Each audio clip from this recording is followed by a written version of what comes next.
Ice बंद हो गया, pizza बंद हो गया। Good morning guys, welcome back to my channel. तर आज आहे दुसरा दिवस आणि आम्ही आंघोळ वगैरे करून निघालेलो आहोत काळभैरवाच्या दर्शनाला आणि सोबतच आता चाय वगैरे पिऊ आणि कुठं भेटला तर सिलेंडर भरून घेऊ, म्हणजे कसा जेवण बनवायला इझी पडेल ना। थोडा बजेट वाचवायचा आहे, पैसे कमी आहेत, नाही त्याला मजा करायची आहे ना।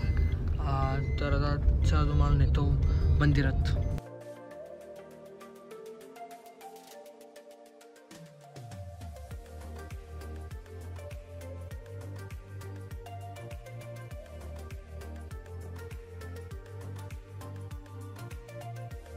आता आम्ही उतरलो काळभैरव मंदिराजवळ आणि इथं गाड्या बघू शकतो किती आहेत, म्हणजे इथं बघूनच ट्रॅफिक समजते आणि पब्लिक तर इथं असतं, 4-4, 5-5 रांगा असतं।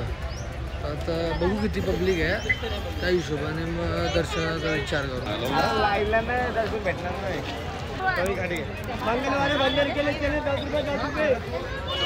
तो वानर आहे, तिथं मामा लोक पण भेटलेले आहेत, बाकी मम्मी लोक पाठी आहेत आणि आम्ही चाललो आता मंदिराच्या लाईनमध्ये।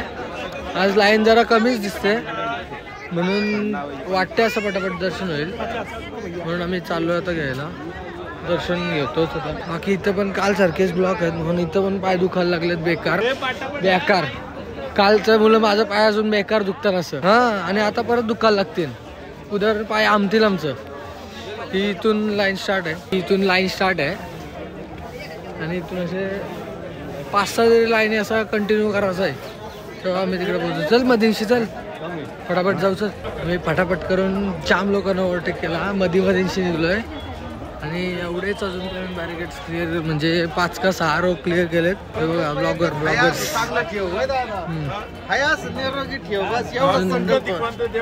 पाणी लागून ते म्हणलं नाही। आम्ही श्री काळभैरव मंदिराच्या एंट्रन्सच्या समोर आहोत आणि इथून गर्दी बघू शकता तुम्ही, म्हणजे पब्लिक आलंच नाही, एकाच जागेवर थांबलेले आहे, पब्लिक आलंच नाही।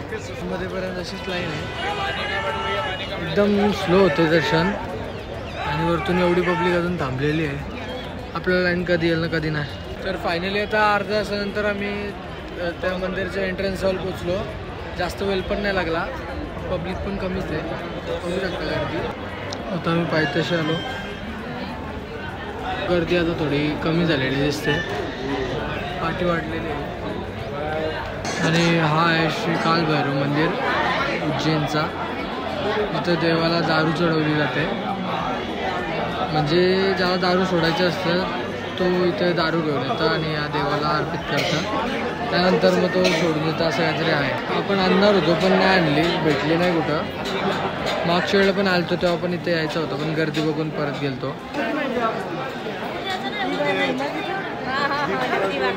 आता खूप ऊन आलेलं आहे, थंडी वाजत होती मग असल्यानंतर, आता गरमी व्हायला लागली बेकार। इथं दर्शनाला येताना इथं आल्यावर लाईव्ह जातं, लोकांना ठीक आहे, लोकांना दाखवायचं असतं, ते लाईव्ह जाऊन काय फायदा आहे, नाही दाखवायचा दोघले। अरे लाईन मध्ये आम्ही पोचलो, दाखव त्याला, थोडासाच लांब आहे, एवढाच लांब आहे, लगेच पोचलो।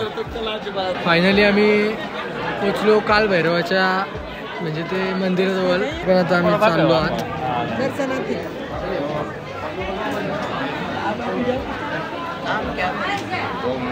आमचा दर्शन इथं 1 तासाच्या आत होऊन गेला, एवढा काय वाटलं नाही, मला वाटलं जास्त गर्दी असेल, पण काय एवढी गर्दी नव्हती।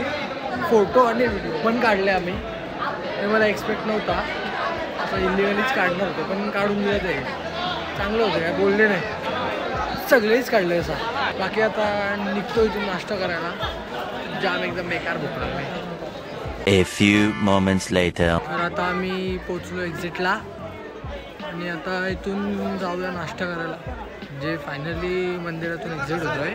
A few minutes later. आता आमचा नाश्ता वगैरे झालेला आहे आणि जाम ऊन लागते, आता मी अयोध्यालाच जायचं आहे, तर आता आम्ही अयोध्याला निघू। इथून 600 किलोमीटर लांब आहे, म्हणजे 12 तास तर लागतीलच, आणि आता वाजले 10:30, म्हणजे तिकडे पोहोचायला आम्हाला रात्रीचे 12 तरी वाजतील। तर बाकीचा तर प्रवास तुम्हाला गाडीतच दाखवतो, नॉर्मल थोडासा, जास्त ट्रॅव्हलिंग नको दाखवायला। तर गाईज आता आम्ही थांबलोय अर्ध्या रस्त्यात जेवण बनवायला, बाकी मामा लोक आधीच थांबली होती, आम्ही फक्त इकडं काही संत्री झालेले आहेत. चल सोडू काढू चल चल. आम्ही आता संत्री काढायला चाललो. ज्याचा शेत असेल तो थोडीच असेल.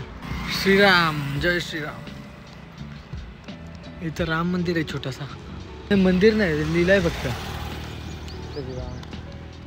हे नाही दिसत नाही. संत्री नाही दिसत. बघू चला असतील. Few inches later. आता आम्ही बसलो जेवण बनवायला. ही शेगडी गॅस आणि बाकी आता कांदा कापते. आम्ही आता इथे संत्रा काढून आणू. चला ना. सगळं आम्ही काम करायचा. यो झोपणार फक्त. नंतर येणार ब्लॉगर बनायला. गजब बेइज्जती है. काय मग काय उचलून ठेवू तो गॅसवरती आता टोपतो बाबा ठेवा. गप्प शी. तो पराठा खाते तिकडं आणि तिकडं आमची भाजी तयार म्हणजे भाजी बनते. बाकी कामचोर. आम्ही जेवण बनवला जेवलो बिवलो आणि आता पाणी कमी पडला म्हणून आम्ही चाललो पाणी आणायला पेट्रोल पंपावर. बघू शकता पेट्रोल पंप. इथं आम्ही डिझेल टाकला ना म्हणून आम्हाला ते फ्रीमध्ये पाणी देतात. गरमी आहे पक्की. राजस्थानला आलो ना. कडक कडक एक नंबर रुबिकॉन. बघ पिकलेला इथे. पिकलेला तरी पिकला वाशेत आहे. अरे कसला वाशेत आहे बेकार. पाहिजे ऑरेंज व्हेरी गुड आहे. चला चल चल आपण चल काढू. तुम्ही मग चल लवकर. बाकी चोरलेले संत्रे एक नंबर लागतात. खाऊन बघा तुम्ही कसं खाशी हो. आम्ही दाखवतो बघा एक नंबर आहे. असं का तो काय माहिती गोड आहे.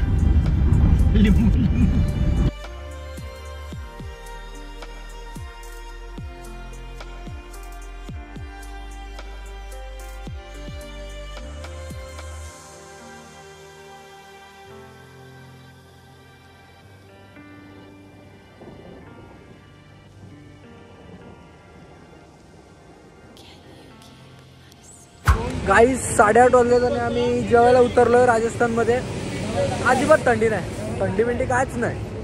नो थंडी. आम्ही सगळेच उतरलेलो आहोत. सगळे काळे दिसतात. मी गोरा आहे म्हणून गोरा दिसते.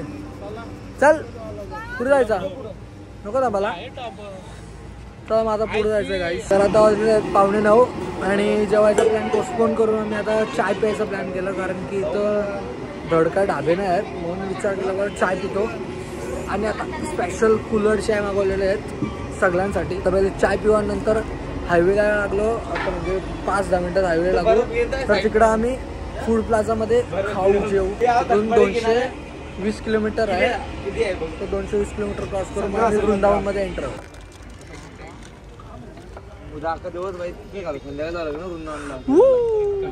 काय चाय अँड आग. सगळ्यांच्या अंगात जोश आलेला आहे पिझ्झा हट बघून. चला आता पिझ्झा हट मध्ये जाऊया. नाही सीएनजी. हे सीएनजी नाही. चला आईस बंद हो गया. पिझ्झा हट बंद हो गया. यो असेल ना काय हे आगे मैकडी है और खुशी 60 रुपए में बर्गर खाएंगे. इतनी खुशी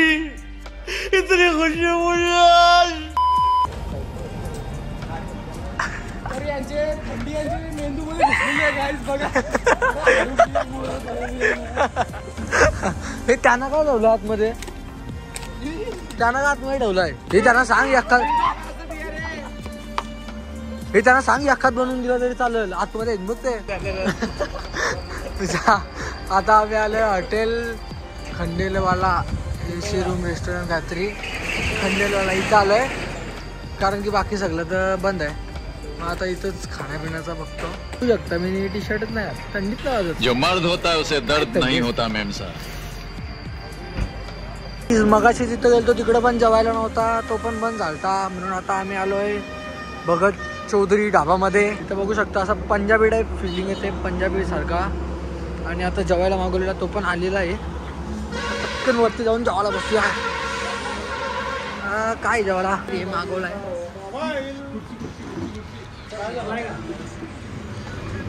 ओके आता आम्ही जेवतो.